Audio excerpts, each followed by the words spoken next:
Luc, chapitre 22. La fête des pains sans levain, appelée la Pâque, approchait. Les chefs des prêtres et les spécialistes de la loi cherchaient les moyens de faire mourir Jésus, car ils redoutaient les réactions du peuple. Or Satan entra dans Judas, surnommé l'Iscariote, qui faisait partie des 12, et Judas alla s'entendre avec les chefs des prêtres et les chefs des gardes sur la manière de le leur livrer. Ils s'en réjouirent et convinrent de lui donner de l'argent. Judas accepta et se mit à chercher une occasion favorable pour leur livrer Jésus à l'insu de la foule. Le jour des pains sans levain où l'on devait sacrifier l'agneau pascal arriva. Jésus envoya Pierre et Jean en leur disant « Allez nous préparer la Pâque, afin que nous la mangions. » Ils lui dirent « Où veux-tu que nous la préparions ?» Il leur répondit « Quand vous serez entrés dans la ville, vous rencontrerez un homme qui porte une cruche d'eau. Suivez-le dans la maison où il entrera et dites au propriétaire de la maison « Le maître te demande « Où est la salle où je mangerai la Pâque avec mes disciples ?» Alors il vous montrera une grande pièce aménagée à l'étage. C'est là que vous préparerez la Pâque. Ils partirent et trouvèrent tout comme il le leur avait dit, et ils préparèrent la Pâque. Quand l'heure fut venue, il se mit à table avec les 12 apôtres. Il leur dit « J'ai vivement désiré manger cette Pâque avec vous avant de souffrir, car, je vous le dis, je ne la mangerai plus jusqu'à ce qu'elle soit accomplie dans le royaume de Dieu. » Puis il prit une coupe, remercia Dieu et dit « Prenez cette coupe et partagez-la entre vous, car, je vous le dis, désormais je ne boirai plus du fruit de la vigne jusqu'à ce que le royaume de Dieu soit venu. » Ensuite il prit du pain et, après avoir remercié Dieu, il le rompit et le leur donna en disant « Ceci est mon corps qui est donné pour vous. Faites ceci en souvenir de moi. » Après le souper il prit de même la coupe et la leur donna en disant « Cette coupe est la nouvelle alliance en mon sang qui est versée pour vous. Cependant celui qui me trahit est avec moi à cette table.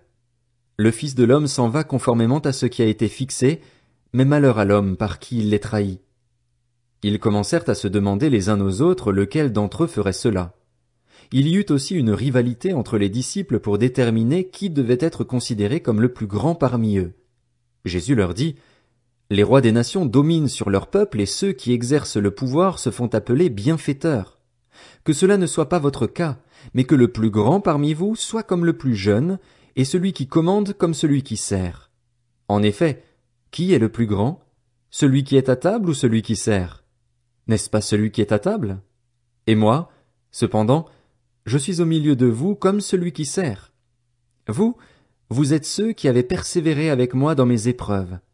C'est pourquoi je dispose du royaume en votre faveur, comme mon Père en a disposé en ma faveur.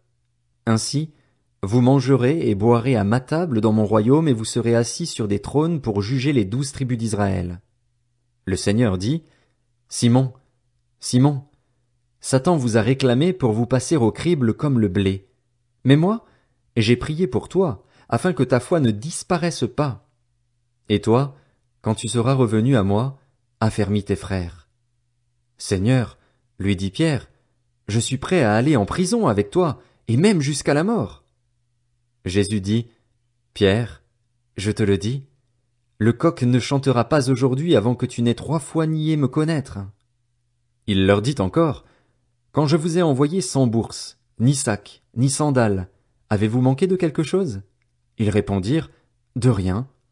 Il leur dit, maintenant, au contraire, que celui qui a une bourse la prenne, que celui qui a un sac le prenne également, et que celui qui n'a pas d'épée vende son vêtement et en achète une.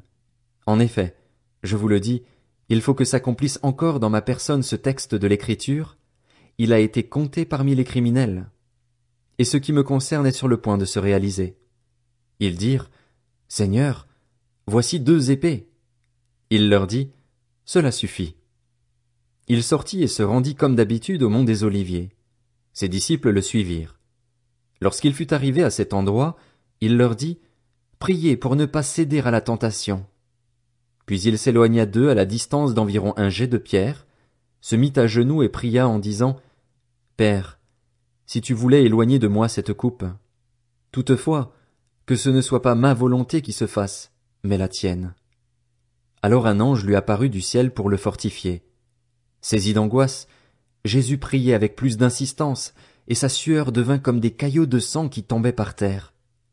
Après avoir prié, il se releva et vint vers les disciples, qu'il trouva endormis de tristesse. Alors il leur dit, « Pourquoi dormez-vous?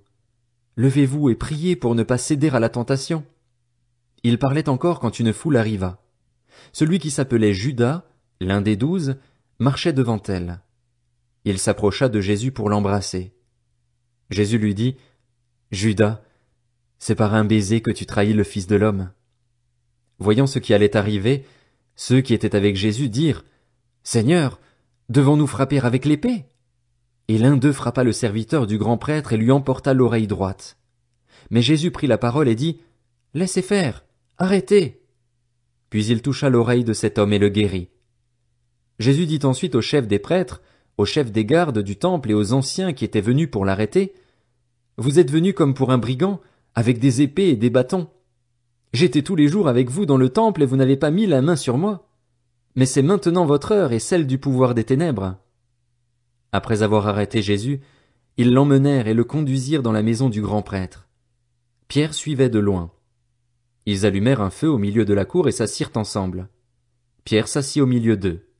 Une servante qui l'avait vu assis devant le feu et l'avait observé dit, « Cet homme aussi était avec lui. » Mais il le renia en disant, « Femme, je ne le connais pas. » Peu après, un autre le vit et dit, « Toi aussi tu fais partie de ces gens-là. » Et Pierre dit à l'homme, « Je n'en fais pas partie. » Environ 1 heure plus tard, un autre insistait, disant, « Certainement cet homme était aussi avec lui, car il est galiléen. » Pierre répondit, « Je ne sais pas de quoi tu parles. » Immédiatement, alors qu'il parlait encore, un coq chanta.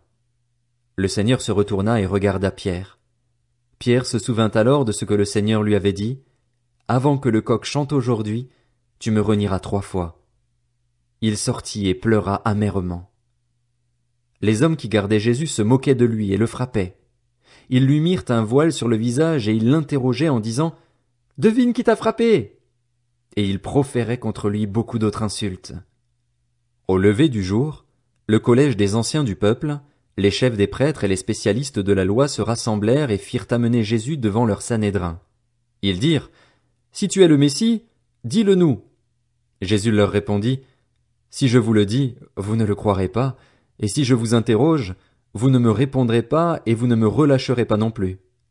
Désormais le Fils de l'homme sera assis à la droite du Dieu Tout-Puissant. » Tous dirent, « Tu es donc le Fils de Dieu? » Il leur répondit, « Vous le dites, je le suis. » Alors ils dirent, « Qu'avons-nous encore besoin de témoignages? Nous l'avons entendu nous-mêmes de sa bouche. »